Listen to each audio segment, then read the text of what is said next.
Thank you, Bushe and Paul. I think the thing is, this is an important step in the right direction by Germany to acknowledge the genocide of the Herero and the Nama people, but it's certainly not enough. We have come here not because the German people have really been kind or good, but it has been a protracted struggle by the Namibians, by the advocates, human rights activists.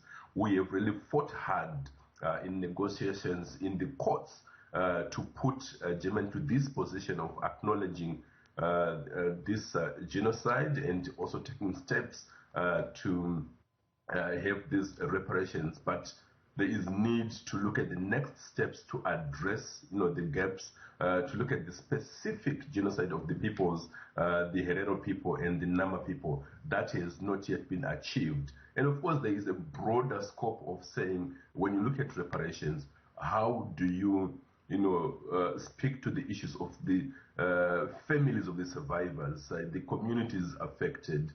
It was a collective punishment. It was a displacement. It was a genocide. And how do you make good of that in addition to the offer for over 1 billion euros?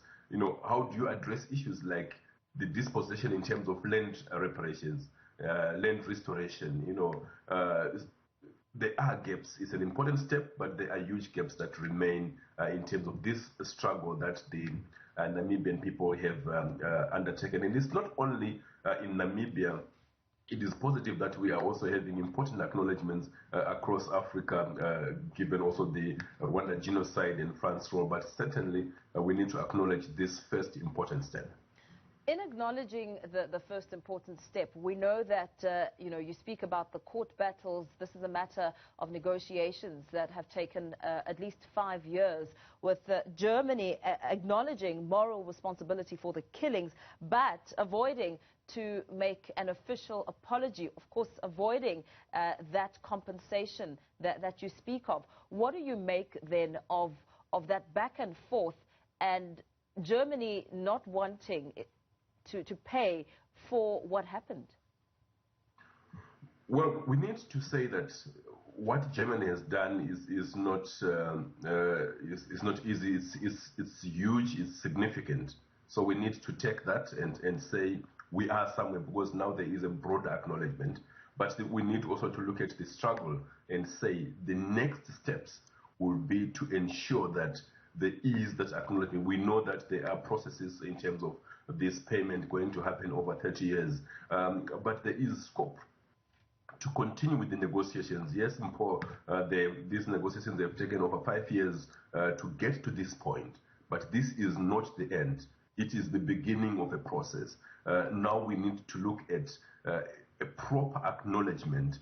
So it's an ongoing struggle. There is need for additional pressure to ensure that Germany does not gloss over these issues, and that it does acknowledge and look at the next important step of compensation and individual reparations, and directly acknowledging that this was a genocide of the Herero people and the Nama people, and not just a broader aspect of saying what was done wrong to the Namibian people in terms of the colonization between 1904 and 1908, and also in terms of the broader colonial project when Germany was in charge of Namibia as the German Southwest Africa. So we really need to say that a lucha continua, the struggle continues for the activists, for the leaders of the Herero and Nama people. We have been fighting for the Namibian authorities, and that in fact Germany should not think that this is the end because there has been this important acknowledgement. You mentioned that it is an acknowledgement. Now, Germany came out and said the compensation is rather seen as a gesture more than reparation. But I want to speak to the land issue. Now, with less than 1% of the Namibian population being the German-speaking, they, of course, control quite a substantial amount of land. And as we've seen with South Africa as well, land redistribution is no easy task. How much of that does Germany need to look into if they're serious about actually making up for these atrocities from the forgotten genocide? Well, we need to know that, yes, part of the genocide led to a dispossession of the Herero and the Nama people. Many of them, thousands were driven to the deserts where they starved to death, and some were then rounded up into concentration camps. So land dispossession was a key part of this project.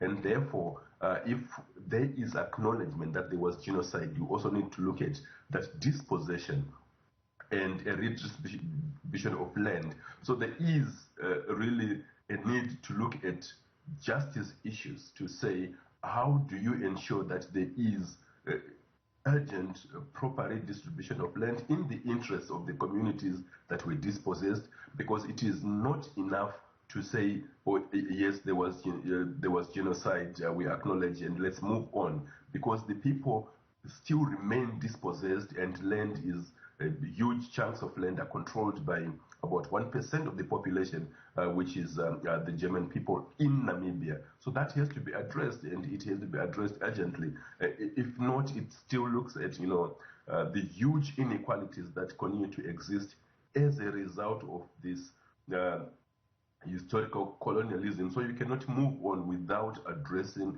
those issues, and they have to be done properly within the context of the law. And if that is not done, then it means that it's a ticking time bomb. At some point in Namibia as well as in South Africa, there could be serious problems. We saw that with the land reform process in Zimbabwe, that if not addressed, it becomes a ticking time bomb. It could lead to massive chaos. And the German authorities need to be aware of that for as long as there is this huge inequality in terms of land, there is no access to land, increasing poverty and deprivation in Namibia, then it means that the problem has not been resolved. And this acknowledgement will actually become a rallying point for the people who are fighting for land to say, yes, you have acknowledged, but you have not done the rightful thing of ensuring proper redistribution of land or putting resources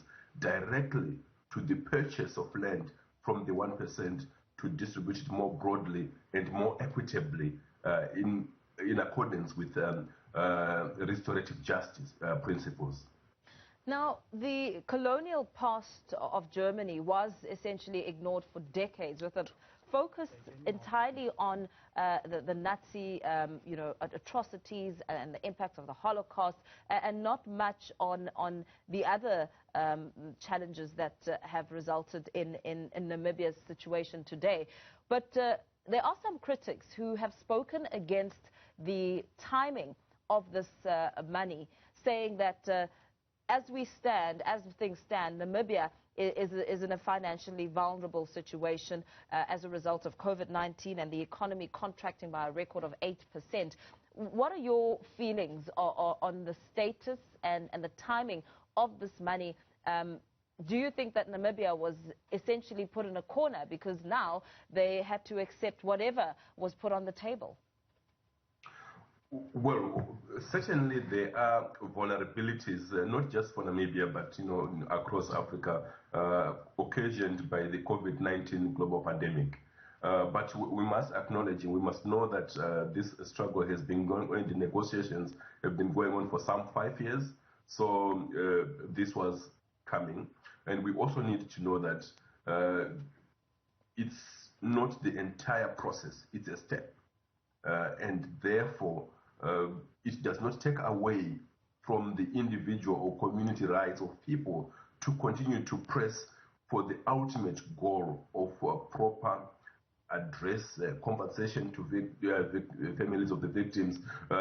So what has happened is important, is inadequate, but does not preclude, does not mean that it has shut out all other processes. It simply means that part of it has been covered, but we move on to the next. And activists and leaders in Namibia should not say, this is it, this is what we managed to get, because they remain key issues that have not yet been addressed, and that are actually now much more possible to address as a result of this acknowledgement, because this acknowledgement cannot exist in a vacuum.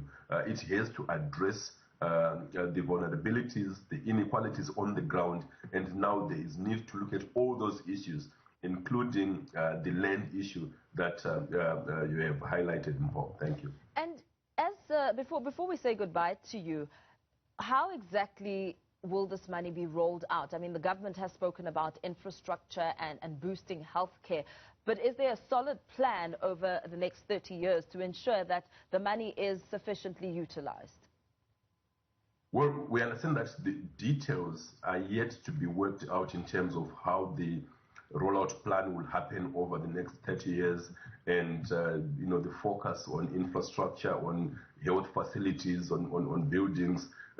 But again, I need to emphasize that the feeling amongst activists and leaders in Namibia is that that is certainly not enough, and it does not go far enough. It is too broad, it is too general, and it is not specific enough to addressing the real issues of this first genocide of the 20th century. So it could be that with further negotiations, there could be changes to the deployment of these resources, but also, most importantly, there could be a specific address of the outstanding issue of the land question, because that was one of the key areas of concern for the Herero and the Nama people, because this genocide was a collective punishment, it was a dispossession. It also meant that at the end of the day, they had lost their livestock and they had lost their land and were unable to go back. That land was then occupied and remains occupied by 1% of the population, and affected communities remain outside of that land. Very well. Thank you so much for your time and sharing your insight. Human Rights Watch Southern Africa Director Dewa Mavhinga, giving us some sense of what it means for Namibia as Germany acknowledges and apologizes for the atrocities of the past. Up next.